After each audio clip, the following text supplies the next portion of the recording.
इस तस्वीर में दिख रहा शख्स जिंदा होता अगर वो हिंदू नहीं होता, क्योंकि मारने वालों ने मारने से पहले उसके राज्य के बारे में नहीं पूछा, उसकी भाषा के बारे में नहीं पूछा, उसकी जाति के बारे में नहीं पूछा, सिर्फ एक सवाल पूछा कि क्या वो हिंदू है, और उसके बाद धड़ाधड़ गोलियां सीने को छलनी कर दी। कोई दया नहीं, कोई रहम नहीं, सिर्फ एक सवाल था कि क्या तू हिंदू है, और जब जवाब मिला तो मौत का फैसला। जम्मू कश्मीर के पहलगाम में मंगलवार दोपहर करीब 3 बजे जो कुछ हुआ उसने इंसानियत को तार तार कर दिया, मानवता को शर्मसार कर दिया, भारत की एकता को लेकर सवाल खड़ा कर दिया, गंगा जमुनी तहजीब पर एक बड़ा सा क्वेश्चन मार्क खड़ा कर दिया। कश्मीर में 26 लोगों की मौत की पुष्टि हो गई है और यह आंकड़ा और बढ़ सकता है, लेकिन ये 26 लोगों की मौत किस तरह हुई है अगर ये आप जानेंगे तो यकीन मानिए आपकी रूह कांप जाएगी, इंसानियत से आपका विश्वास उठ जाएगा। गोली चलाने वाले टूरिस्टों के पास जाते हैं और उनसे कहते हैं कि अपनी पैंट को उतारो। वो देखना चाह रहे थे कि ये हिंदू है या मुसलमान, और जब कंफर्म हो गया तब गोली मार दी, पैंट उतरवाकर गोली मार दी गई।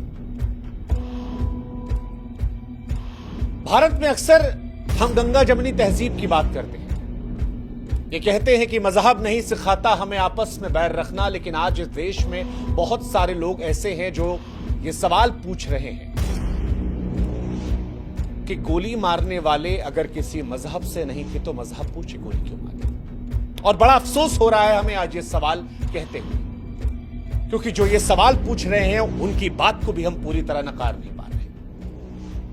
चंद रोज पहले हम कश्मीर के अंदर थे और हजारों लोगों से मिल रहे थे, बेशुमार मोहब्बत हमें भी मिली थी, लेकिन उसी कश्मीर में वो लोग भी हैं जो मजहब, जो धर्म देखकर लोगों को कत्ल कर रहे हैं। और इसी वजह से आज बड़े अफसोस से हम कह रहे हैं कि इस सवाल को हम चाहकर भी नकार नहीं पाए, क्योंकि जिन्हें मारा गया उनके साथ कोई बहस नहीं हुई, कोई सवाल नहीं पूछा गया, इंसानियत को नहीं देखा गया। और इसीलिए हम बड़े अफसोस से कह रहे हैं कि यह हत्या नहीं, ऐलान था, ऐलान था कश्मीर में हिंदू होने का, कि अगर आप हिंदू हैं तो कश्मीर में यह जुर्म है। ना जाति पूछी गई, ना भाषा पूछी गई, ना राज्य पूछा गया, सिर्फ एक सवाल, तू हिंदू है, मौत के घाट उतार दिया। इसे आप टारगेटेड किलिंग से आगे बढ़ाकर सुनियोजित नरसंहार की संज्ञा दे सकते हैं। मंजुनाथ राव, कर्नाटक का एक परिवार जो यहां पहुंचा था, उसमें मंजुनाथ राव जो है वो अपनी पत्नी पल्लवी और बेटे के साथ कश्मीर देखने पहुंचे थे।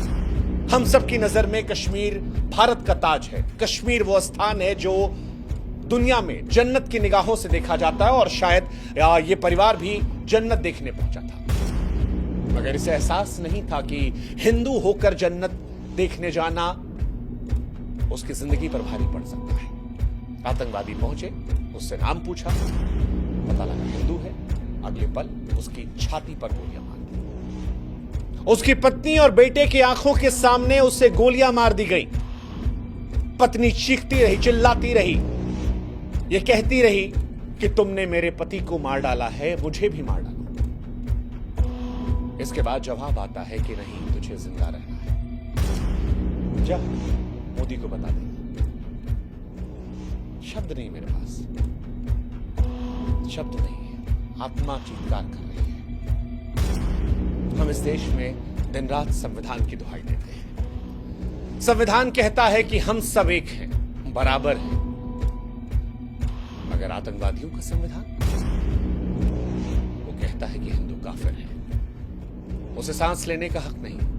वो कहता है कि अल्लाह का फरमान है कि हर काफिर का खून बहा दो। बांग्लादेश से बंगाल और कश्मीर तक मारने वाले भी वही, मरने वाले भी वही, और ये बड़े अफसोस के साथ कहना पड़ रहा है, बड़े अफसोस के साथ कहना पड़ रहा है। ऐसा नहीं कि इस आतंकवादी घटना के जरिए इस देश के हर मुसलमान को हम निशाना बना रहे हैं, लेकिन आज इस घटना का जो विरोध नहीं करेगा सवाल उस पर उठेगा, क्योंकि आज ये हत्या मजहब की वजह से हुई है। ये लोग जिंदा होते अगर ये हिंदू नहीं होते। और इसीलिए आज हम इस देश के मुसलमानों से भी कहेंगे कि आप भी आइए, हमारी आवाज में आवाज मिलाइए और बताइए, कहिए चीख कर कि धर्म की वजह से जो हत्या की गई है ये अल्लाह की इबादत नहीं हो सकती, ये मुसलमान नहीं हो सकता। कश्मीर की वादियां जो कभी फूलों की महक और शांति से महका करती थीं, अब हिंदुओं के लिए कसाई खाना बन गई हैं। कश्मीर में हिंदू होना मौत का फरमान है। एक नया जोड़ा शादी की खुशी कश्मीर को जन्नत मांग कर आया, मैगी का स्वाद ले रहा था, भेलपुरी खा रहा था, लेकिन उसे क्या पता था कि उसके नाम की कब्र खुद जाएगी। और यह पहली बार नहीं है। द कश्मीर फाइल्स ने जब कश्मीरी पंडितों के घाव को कुरीदा था तो उस फिल्म को इस्लामोफोबिक कहकर खारिज कर दिया गया था।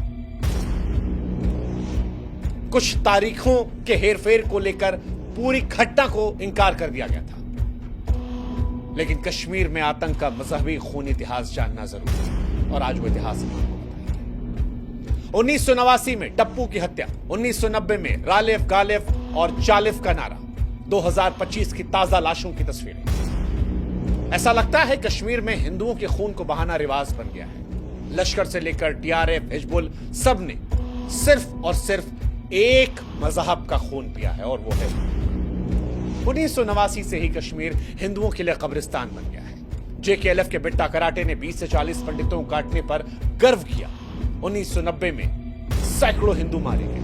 लाखों हिंदू पंडित ऐसे थे जो अपनी जड़ें छोड़कर वहां चले गए। नदी मार्ग में 24 पंडितों का नरसंहार हुआ। बीके गंजू की चावल के डब्बे में हत्या हुई। और ये सारी कहानियां हम सबके सामने आई, लेकिन सेकुलर नौटंकी में उलझकर हमने इसे खारिज कर दिया। लेकिन क्या बदला? आज भी नाम पूछकर ठोका जा रहा है। 2022 में 150 पंडित कर्मचारी डरकर भाग गए थे। 2023 में संजय शर्मा मारे गए और अब पहलगाम में पर्यटकों खत्म। अब नहीं तो कब कहेंगे कि यह नरसंहार नहीं है, यह हिंदुओं का सुनियोजित जनसंहार है। फरवरी 2019 के पुलवामा हमले में 47 जवान शहीद हुए थे और उसके बाद यह अब तक का सबसे बड़ा घटनाक्रम है। आतंकवादियों ने एक बार फिर हिंदुओं को ही निशाना बनाया है और यह संयोग नहीं, सुनियोजित साजिश है। दरअसल हिंदुओं का खून बहाना आतंकवादियों का शौक बन चुका है। न जाति, न भाषा, न राज्य, बस एक सवाल कि क्या तुम हिंदू हो? जवाब आया गोली। जिसने जवाब नहीं दिया उसकी पैंट उतार कर चेक कर लो।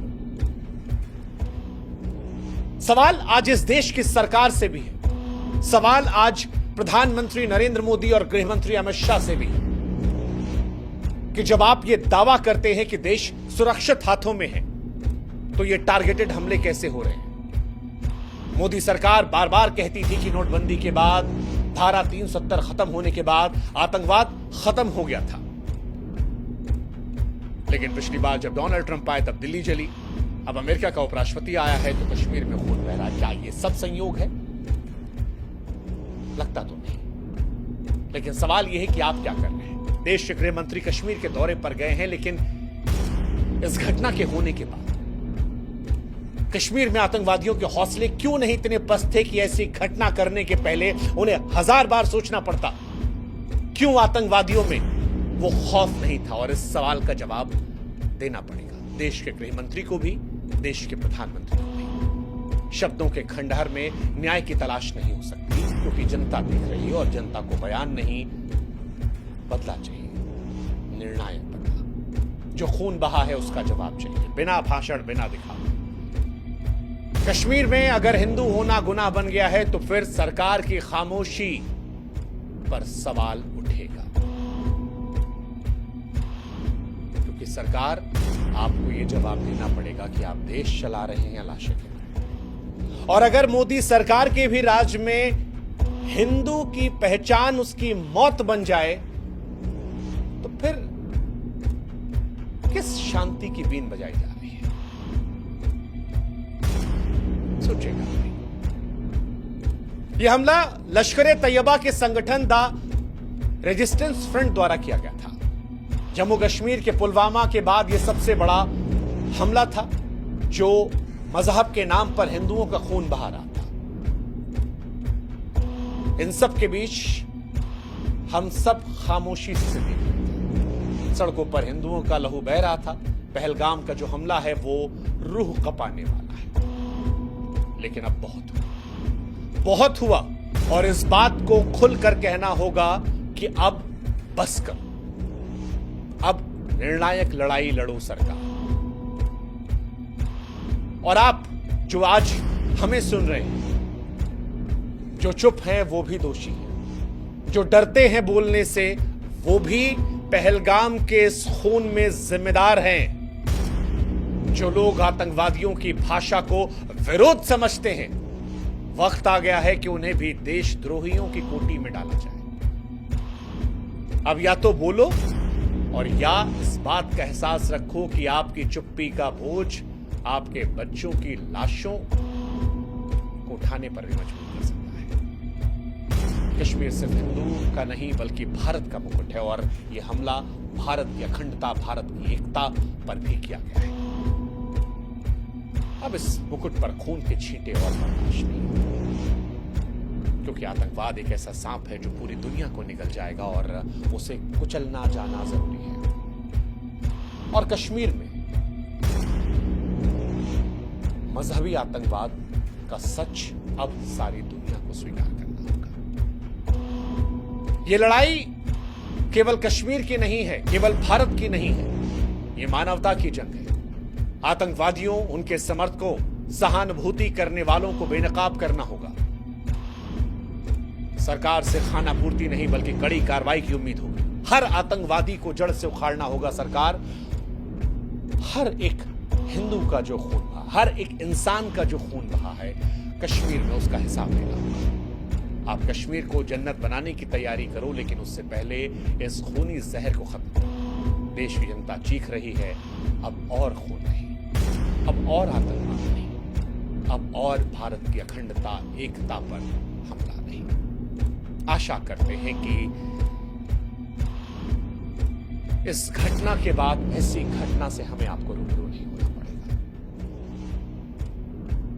और अगर होना पड़ा तो इससे बड़ा दुर्भाग्य देश का नहीं होगा। आशा करते हैं कि जिनका खून बहा है उन्हें इंसाफ मिलेगा।